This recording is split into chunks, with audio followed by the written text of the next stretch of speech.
বিহপুৰীয়া সমষ্টিৰ যুৱনেতা ৰঞ্জিত ভট্টাচাৰ্যৰ সহানুভৱতা।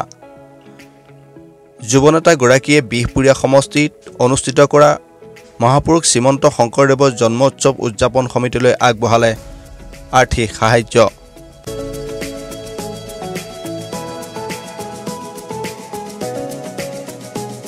যুৱনেতা ৰঞ্জিত ভট্টাচাৰ্যৰ এটি সজাতি দলে সমষ্টিটোৰ বিভিন্ন প্ৰান্তত অনুষ্ঠিত কৰা শংকৰদেৱৰ জন্ম উৎসৱ উদযাপন সমিতিক আৰ্থিক সাহায্য প্ৰদান কৰে। সজাতিৰ দলটোৱে যুৱনেতাগৰাকী এনে সহানুভৱতাক শলাগ লৈছে শংকৰদেৱৰ জন্ম উৎসৱ উদযাপন সমিতিৰ বিষয়ববীয়াসকলে। পৰিচিত শ্ৰদ্ধাৰ ৰঞ্জিত ভট্ট ডাঙৰীয়াৰ বিষয়ে মঞ্চত উপস্থাপন হৈ গৈছে।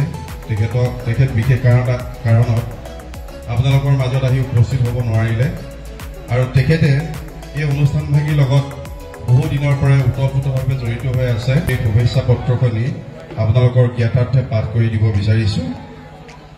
মহাপুৰুষ শ্ৰীমন্ত শংকৰদেৱ গুৰুজনাৰ 577 সংখ্যক আৱিৰ্ভাৱ মহোৎসৱ ভাগ বিহপুৰীয়া বিধানসভা সমষ্টিৰ অন্তৰ্গত হককাহী গাঁও পৰিচালনা সমিতিৰ সৌজন্যত বদলা পদ্মাৱতাৰ জন্মস্থান হককাহীত উদযাপন কৰিবলৈ লোৱা বুলি জানিবলৈ পাই মই অতি সুখী হৈছোঁ আৰু আশা ৰাখিছোঁ অসমীয়া জাতিসত্তাৰ সিংহপুৰুষ মহাপুৰুষজনাৰ আদৰ্শ আৰু কৰ্মৰাজি বহুল প্ৰচাৰ আৰু প্ৰসাৰৰ বাবে আপোনালোকৰ অহোপুৰুষাৰ্থ চেষ্টা অব্যাহত থাকিব।